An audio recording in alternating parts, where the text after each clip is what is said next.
So welcome to our second conference day. So before we start with our first keynote, I would like to make some announcements. Okay. So first of all, we now have 88 officially registered participants from 22 countries. So 22 countries means we are a very international community. That's great. So secondly, I would like you to take a look at the agenda for today. So shortly we will start with Belinda's keynote. And afterwards we will have a paper session with 2 tracks, followed by a coffee break. Then we have another paper session before lunch. Then there is a small change after lunch. So initially we had planned to do the SIGWeb town hall meeting, partly in parallel with Dini's introduction to the exhibition. But we changed this so that all of you can participate in all events. This is very important. So the greetings from the president of Hof University will be a bit shorter. Then Dini will do her introduction to her exhibition, and then we will have the SIGWeb town hall meeting, and in between you can fetch some coffee. And then, very important, we will have our social event. So at 4 o'clock in the afternoon, we will start to go to Mödlareuth, to the open air museum, where you can visit Mödlareuth, this village that was more than 30 years ago divided by the wall. And we will have the chance to see parts of the wall, which is still part of this museum. That's also the reason why Mödlareuth is called Little Berlin. So at 4 o'clock in the afternoon, don't forget, we will have the bus departure to Mödlareuth. We will also get some snacks there and some drinks, and we will come back to Hof then in the evening, so that you still have some time to take some drinks and some pubs if you like. So then there's one change of presentations in the schedule due to some time constraints of the presenters. As you can see here, one talk that was initially planned to be on Wednesday was moved to Friday and the other way around. So just in case you have taken already a deeper look at the sessions, please have in mind this change. So now I would like to announce our nominees for the 2 different kinds of awards that this series of conferences usually gives. So first of all, we have the Best Paper Engelbart Award, and we have 2 papers that have been nominated for this award. So the first one is Isolating the Effects of Web Page Visual Appearance on the Perceived Credibility of Online News Among College Students. And the authors, I'm sure I will pronounce the names wrongly, so I'm just saying the first names, are Jacob, Enya, Marion, and Michael. Then the second paper that is nominated for the Engelbart Best Paper Award is called Tracking Temporal Evolution of Graphs Using Non-Timestamped Data by Sushit, Palash, and Archimedes. So then we have the second award, which is the Ted Nelson Newcomer Award. And here we also have 2 papers nominated. One is Social Tree, Socially Augmented Structured Summaries of News Stories by Givrok and Georgiana. And then we have the second one, which is called Expanding the Web of Knowledge, One Textbook at a Time by Isaac and Sergi. By the way, the first ones that I mentioned, these are the ones that have been changed in the presentation slots.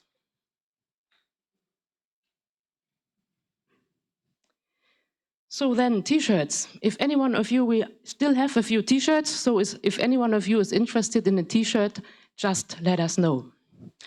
And then, before I forget, there is a guest book outside. Maybe some of you already have seen it. And we would be happy if you just sign the guest book or put in a note as you like. And finally, don't forget, going to lunch, don't forget your card. If you have this card, then you can take lunch for free. So now I would like to introduce Belinda. Belinda Barnet, she will do her keynote remotely from Australia.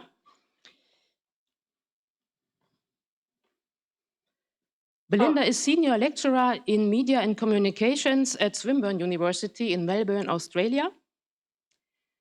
I think the time in Melbourne is about 4:30 or something like that. I hope still convenient. Belinda's research interests are in digital cultures, social media, the app economy, data analytics, data privacy, and the history of digital media. She's author of Memory Machines, The Evolution of Hypertext. And due to our 30th anniversary, Belinda will talk about the early vision of our first conferences.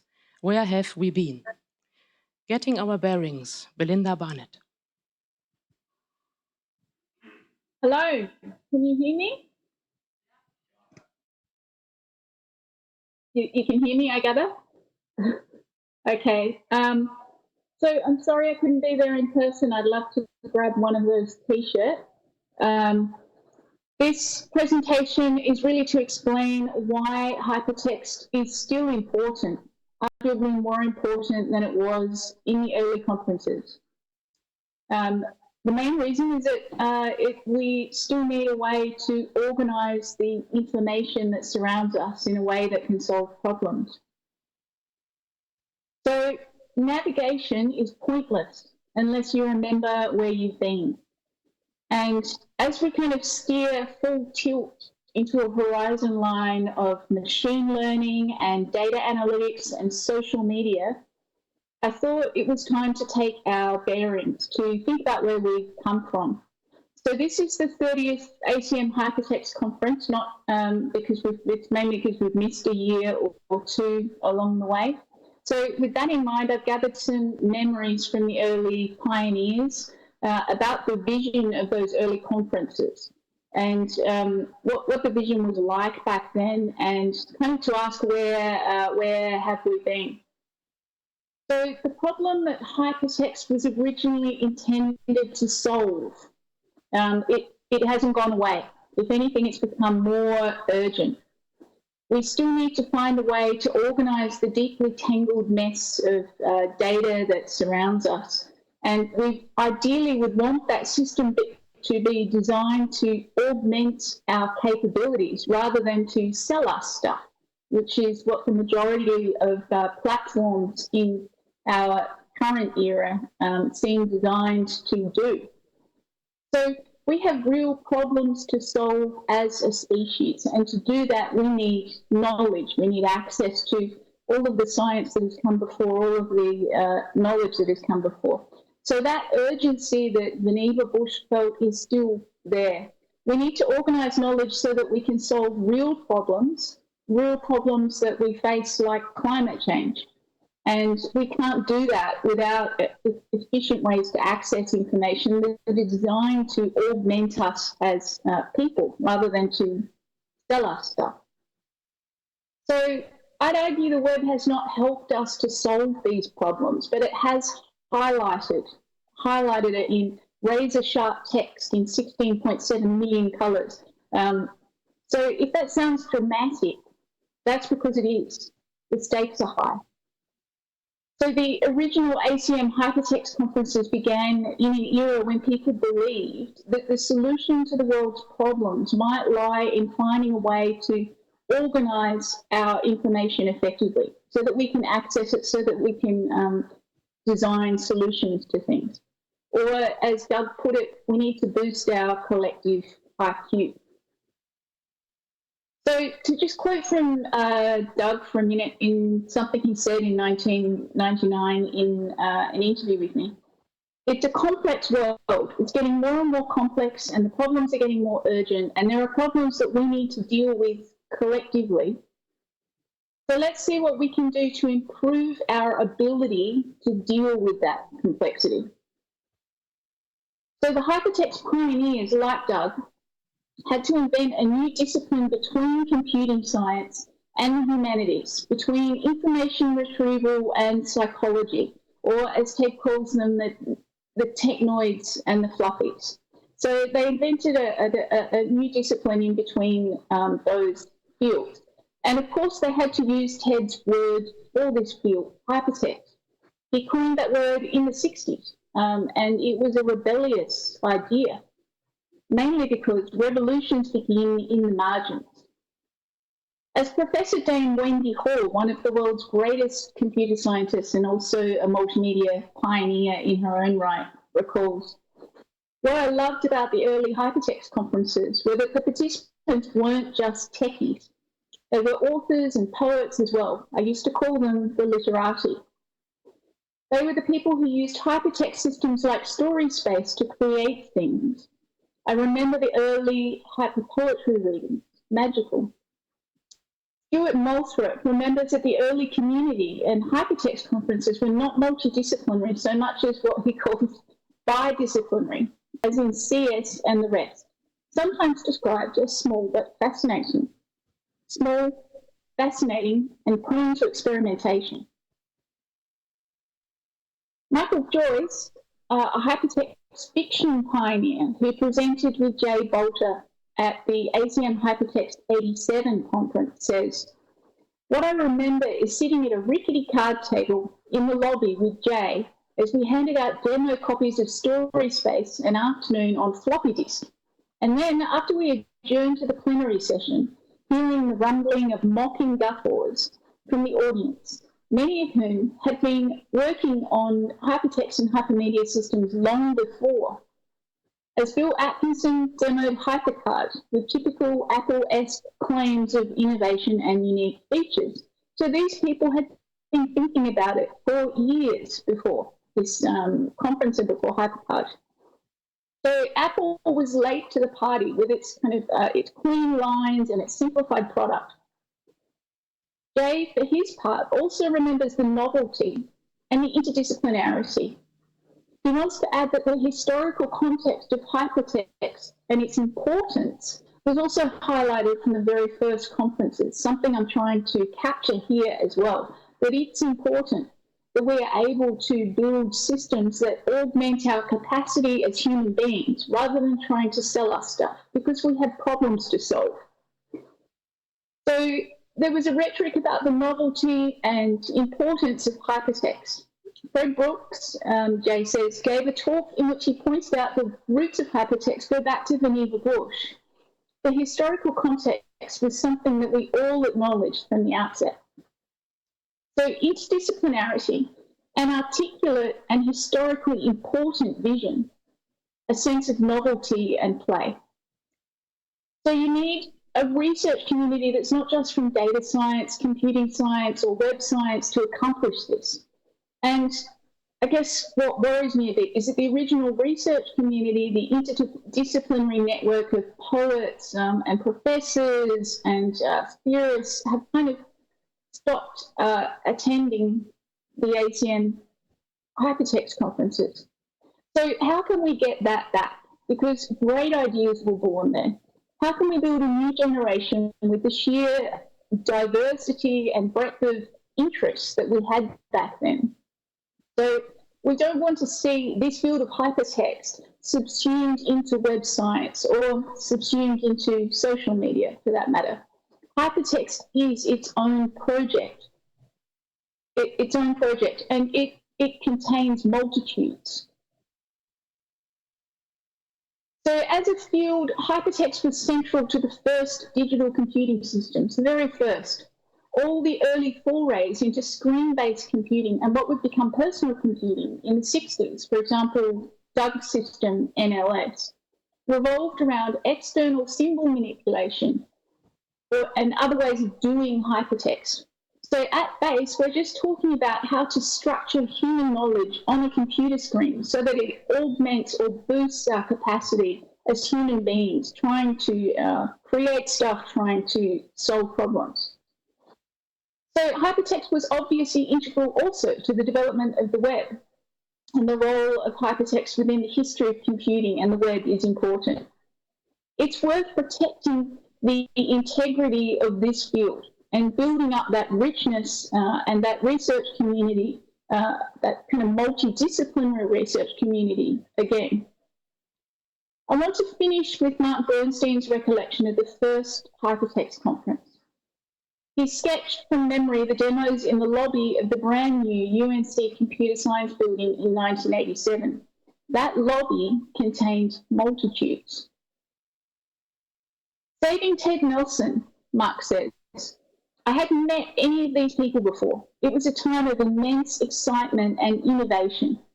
Above all, you could walk around this room and take away literally dozens of fascinating ideas, good ideas to emulate, bad ideas to avoid, from systems that few people had actually seen before, and almost no one had seen side by side these different and sometimes conflicting ideas of how to do information on a computer screen. So just look at the question of link representation. Intermedia had that funny interlinear icon. Hypertize had keyboard link selection. Document Examiner had a neighborhood graph, and Hypercard had marquee boxes. So a dozen different ways to organize the tangled mass of human knowledge right there. Academics and theorists from a plethora of different disciplines right there. The technoids and the fluffies, the poets and the computer scientists. So we have to take this forward together. Protect this discipline, this field, hypertext, because it's important. Some of the biggest ideas in computing and information science were born there. And we have not solved our problems yet. And that's it.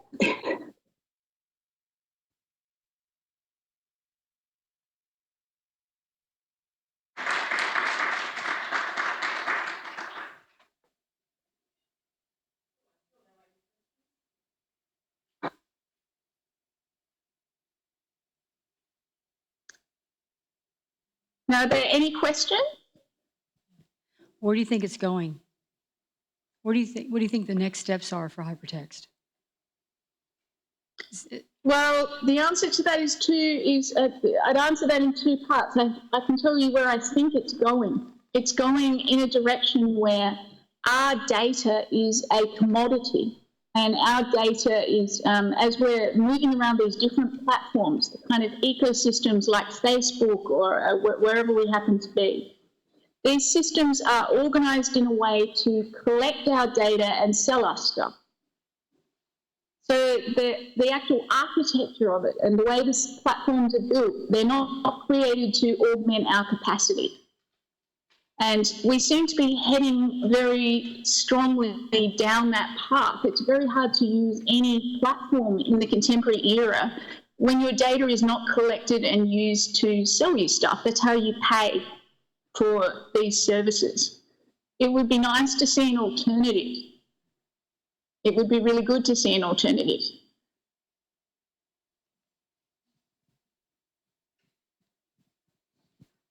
Hi, Belinda. Thanks for your talk. This is Jill Wilker-Ratberg.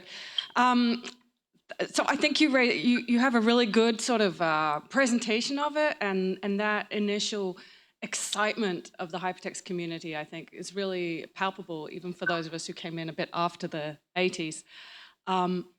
But I guess the big difference today is it's commercial, right? Yeah, that's right, Jill. Yeah, because in the 80s, I guess researchers, and even the 90s, the researchers were sort of left to themselves because it wasn't important. There was no money in it yet.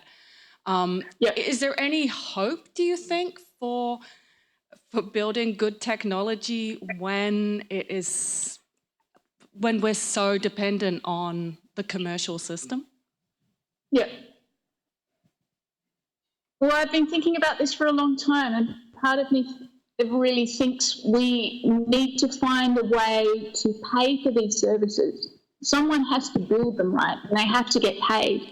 If there was a way that we didn't have to pay with our data, for example, so, you know, if the service is free or the product, is there an alternative to paying with our data so that the service itself can be built not to send us ads and sell us stuff and collect our data, but to augment who we are, augment the task that we're trying to do? I don't know, Jill. I have hope. Hi, this is Bob Glushko. I was actually at a lot of those early conferences with Bernstein and other people like that. And actually, I think that we didn't see any serious discussion of commercialization until well into the 90s, because until there was the web, there was a lot of, I mean, Document Examiner. I was doing work in Silicon Valley, building document databases for Silicon Graphics and Intel and Hitachi and Boyle and Sybase in the early 90s. I had a company called Passage Systems. We were doing serious, you know, document engineering, a phrase I invented, I think. Wow, that would be a wonderful experience. And so I don't think the commercialization issue was an issue at all until the web came along, when people actually debated about whether you could have non-commercial uses of, commercial use of the web. And I think there was a lot of reluctance to do that, because people said, well, the backbone was built by DARPA and stuff. It was not. It was for scientific communication. But the bad guys won. We fought very hard to keep, you know, document engineering pure, to focus on the data issues, on the interface issues, and not on the sort of commercialization issue. But we got outsmarted by Netscape and Microsoft, who put, you know, blinking tags on the web and stuff like that. But I think that the issues really were, we had at least half a decade of real science and real fun before we worried about commercialization. At least in my memory, but because I'm old and senile, so I don't remember any of this stuff really. That would have been a wonderful experience. It's kind of, it's a different world now. I think Bert's going to interrupt me as he has for 30 years. I want to push back a little bit on commercialization as the frame here. There really is nothing outside the economy. Yeah. You know, I think that's what our experience, but that's also Marxist dogma. You can't get outside the economy. And so, of course, it's commercial. 87 was also full of lieutenant colonels in Mufti wandering through trying to buy stuff for the Pentagon, and plenty of people who were eager to sell them stuff.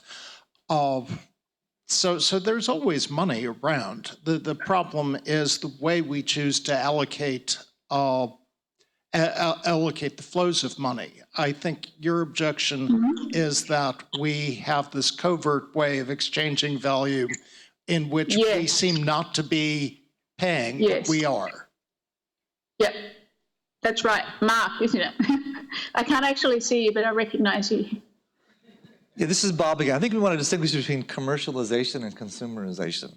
I mean, there certainly was a commercial interest in hypertext early on, as Mark says. People buying things for, you know, the government and things. The government funded it. But the idea that we were selling to individuals, that's a web phenomenon. And that's very different than saying you want to build things that had commercial value for corporations and governments and other institutions. It's a very different kind of commercialization. So I'm not suggesting we throw out commercialization altogether, but just from my humble perspective, it seems like we've settled on this way of paying for the services with our data, and that we're really barreling off in that direction.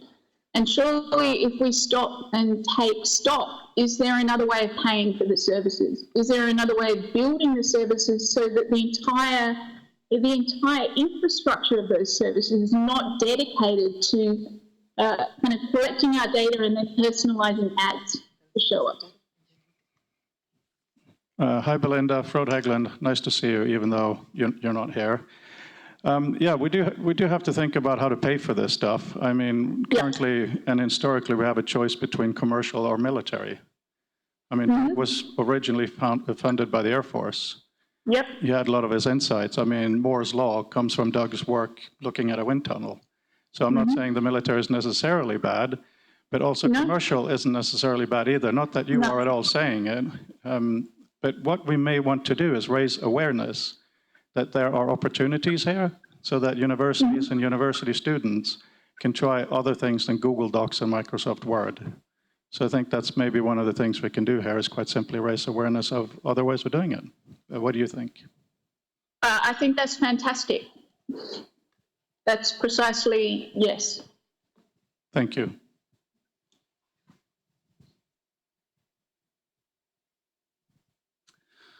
Hi, this is Ethan Munson. You and I haven't met. I think some of the tension that you're talking about, in my opinion, is between the original hypertext vision, which was support for scholarship and knowledge, essentially, and where the current e-commerce oriented web, plus the hidden data market, is driven by mundane concerns, things that are not related to scholarship. I mean, in many ways, the most scholarly thing that's widely used on the web is Wikipedia, which is actually a wonderful artifact.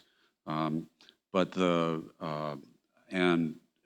think, you know, this deviation of the internet in general and hypertext slightly more specifically, or maybe it's the other way around, from the original vision of Ted Nelson, who wanted to support classicists, among other things, as well as did some of the other early hypertext systems, is one of the things that kind of bothers us as intellectuals and academics. But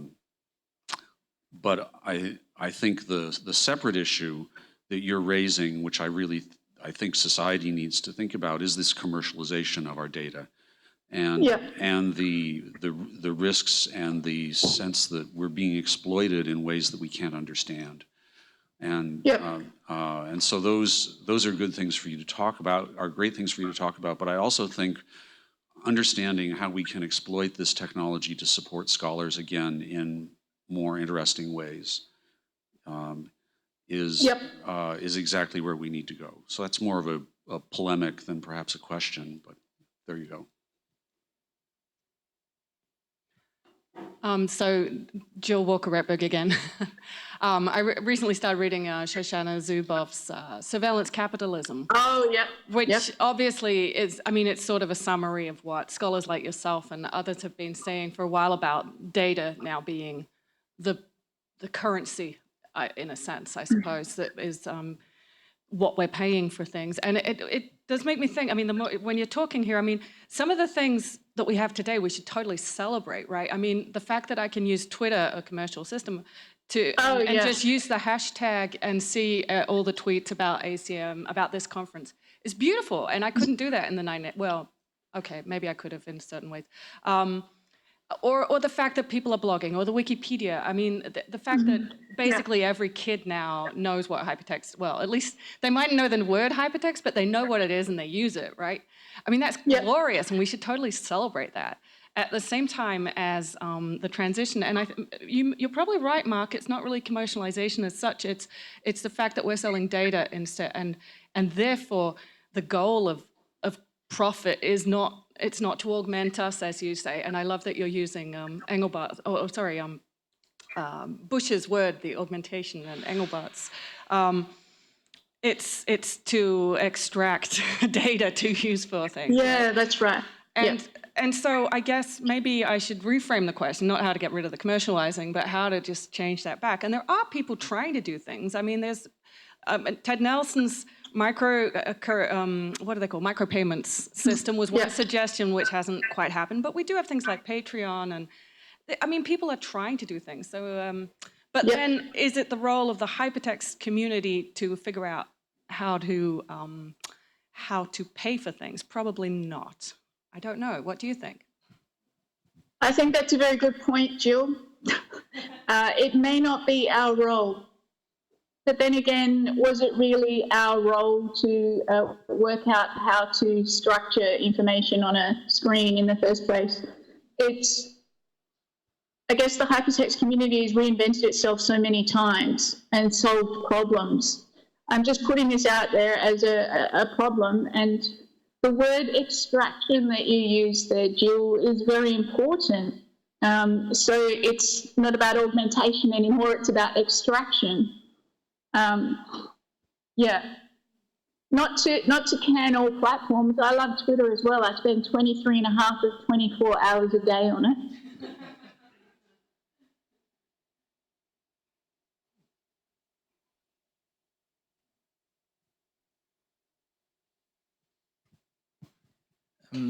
Hello, this is Alessio Antonini from the Open University, UK.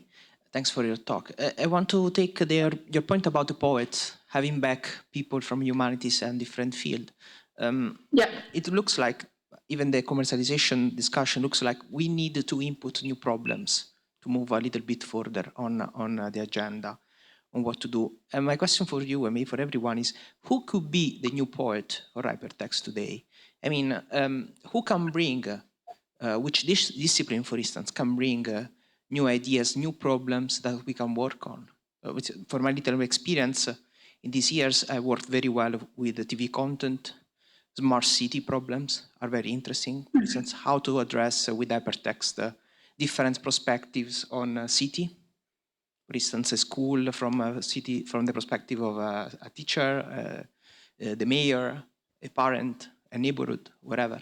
So the point is, in your opinion, and everyone here, who can bring these new problems and maybe help us to go beyond the commercialization, which actually is interesting because it brings problem, but there is a limit of what we can do related to selling stuff or archival or education. What is the next step? That's a point. The next step, come up with an idea about how to change or shift the platforms that we're currently using, specifically things, I guess, like Facebook, Amazon, the big four, Google, to shift the architecture of those so that they are not about extraction but about augmentation. We can't really reinvent the way the world is. Well, maybe we can. I don't know. Come up with some alternatives.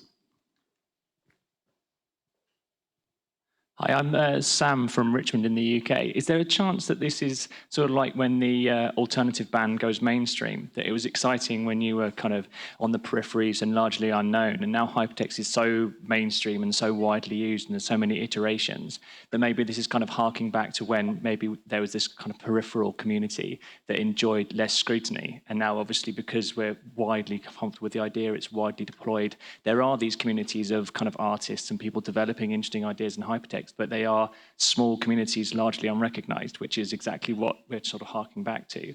So is there a danger that we're mythologizing the idea of being unknown when actually being recognized is what's produced the opportunity for these kind of slightly disappointing, maybe mainstream sort of, what's the word I'm looking for, selling out, which is what happens when you become popular? Yeah. Well, yes, I've got rose-coloured glasses on. There's certainly a degree of nostalgia, a large degree of nostalgia there. But I think, as Jill pointed out, there are very large and very successful platforms and services like Wikipedia, for example, which are, I think, built in a way that do augment our capacity. We're wanting to I guess, bring that to other platforms, to the platforms that are most dominant in our world.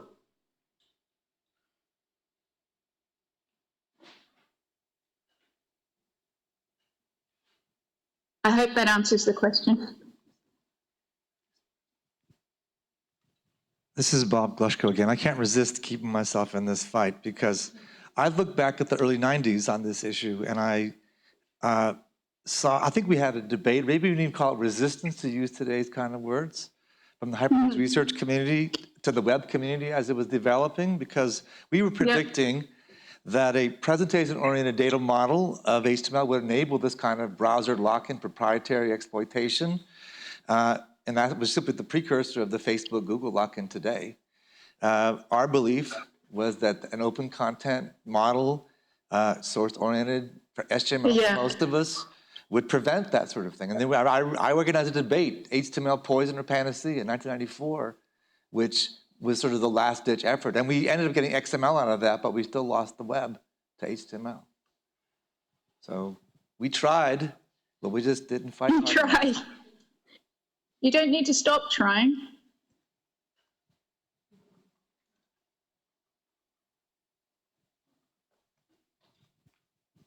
Hello, Belinda. Frode Hegland here again. On that point, I just have to elaborate a little bit. It seems a lot of the problems comes down to something as simple and prosaic as hosting.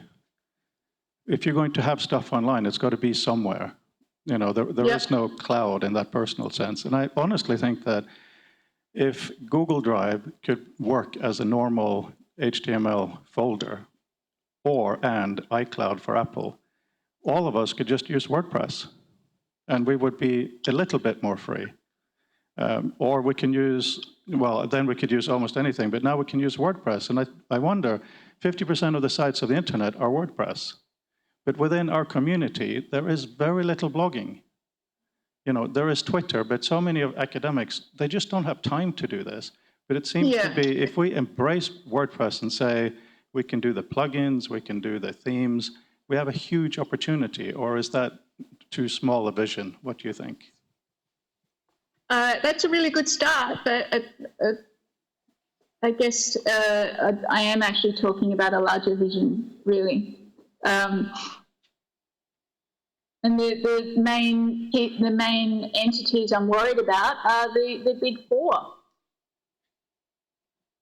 They are where we spend the majority of our time when we're doing a kind of recreational reading on the internet.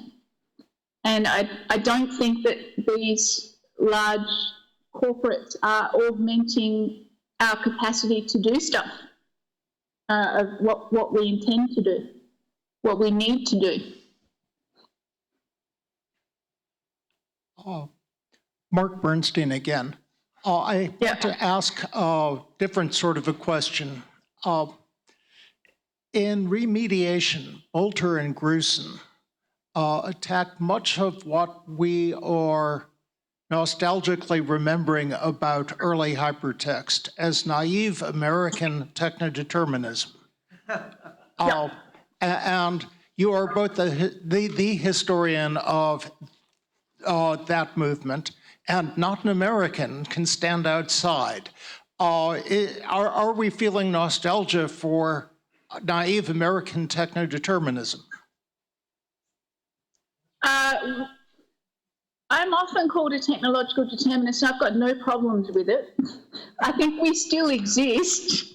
We still exist. And it's maybe yes, Mark, but you're probably talking to the wrong person. I really do think technology shapes who we are as a species.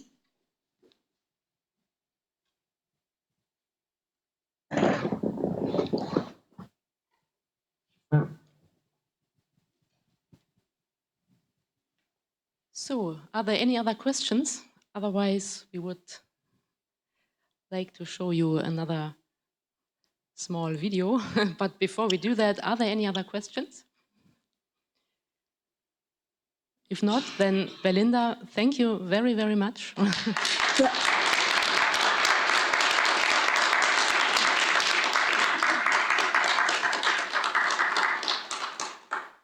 So I hope next time we might meet in person. That would be good. Yeah. So I'd like a T-shirt. Yeah. Oh, great. So maybe Klaus, do you want to say some? So thanks, Belinda. We do have another video. I was trying to get some impressions from people who say a few words basically about the Hypertext Conference, in particular about this anniversary Hypertext Conference. And I'm glad that some people actually made it to the conference, also people who know the conference for a long period of time, including Mark Bernstein, for example. There's Glushko, which I very much appreciate that you're here. Another person I was contacting was Dan Russell. Unfortunately, he could not make it to this conference, but he did a small video basically where he expressed his view on hypertext and what he did basically. He's currently working for Google, I think for the past 14 years or so. So we will share this video now. I don't know, Belinda, if you can see that, but you will see it on the stream. So Belinda, thanks again, and we move on to show the video now. Okay. Okay.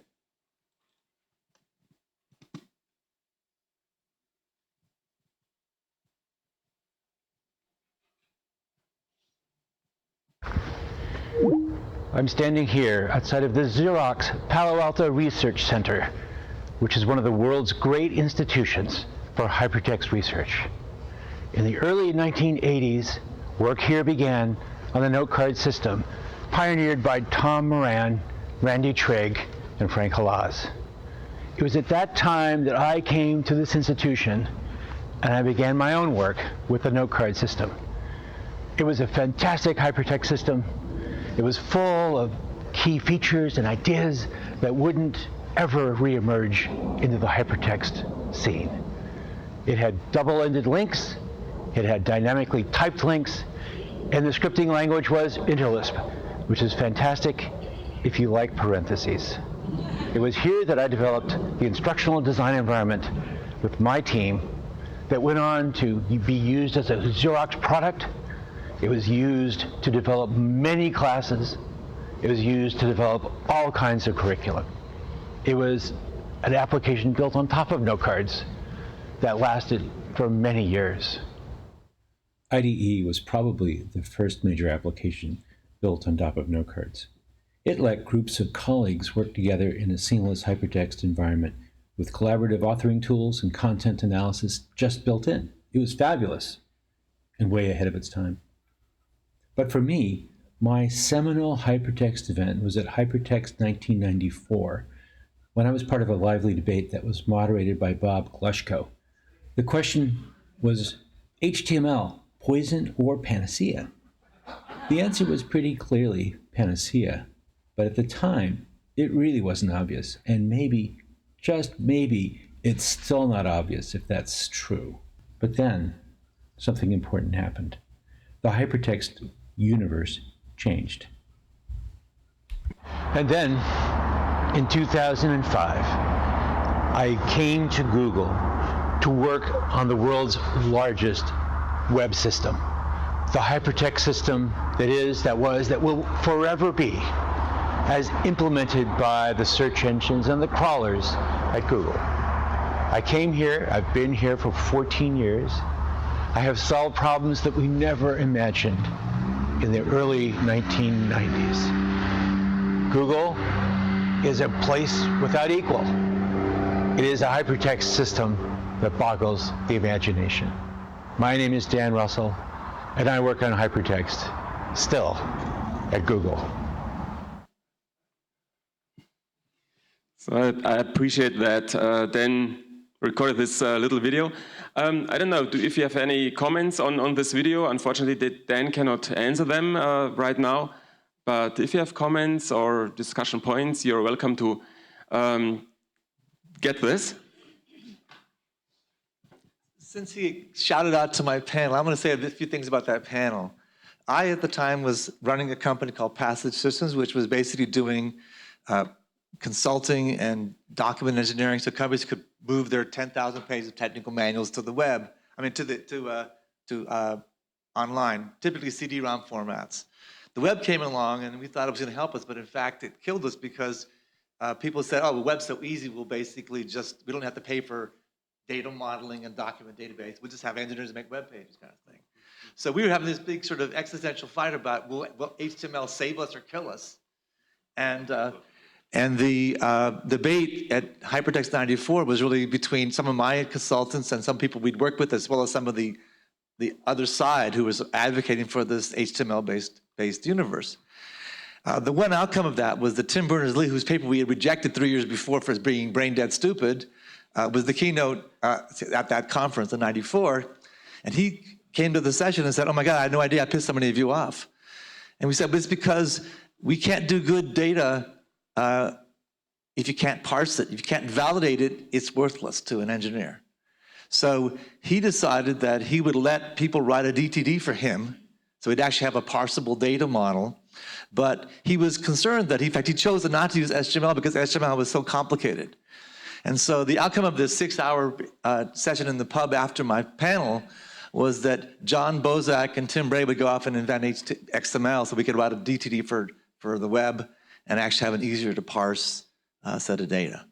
But I think it was a seminal moment. We had a great time in the pub, and it was actually very civil considering we were all saying, you guys are stupid, which is what we would have said for 2 hours. But at the outcome, we actually invented XML and saved something for at least for a few years.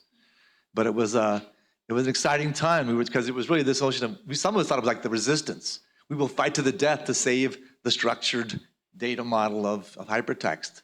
And I think we lost, to be honest, because the web came along and enabled kind of, marquee ants and flashing and all kinds of other crap in the browsers that you made it not interoperable, but it made it scalable and popular, and ubiquity won over intelligence. Thanks, Bob. Any more questions or comments?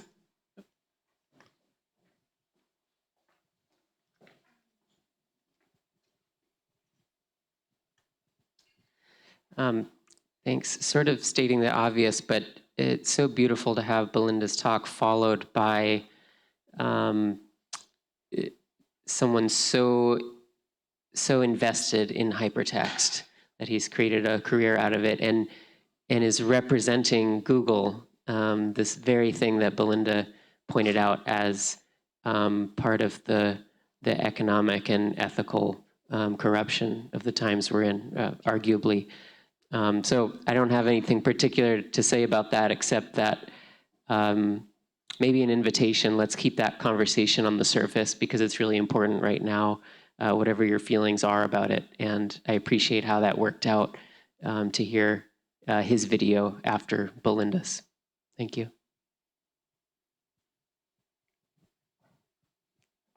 As a matter of fact, I believe this sort of discussion and this looking back, finding our roots, goes well with our motto, tearing down the walls. So to get a broader perspective on hypertext. So if there are no more comments, I invite you to get some coffee to get some power for the next session. So thanks again all to you, to all of you for coming to Hypertext 2019. Thanks.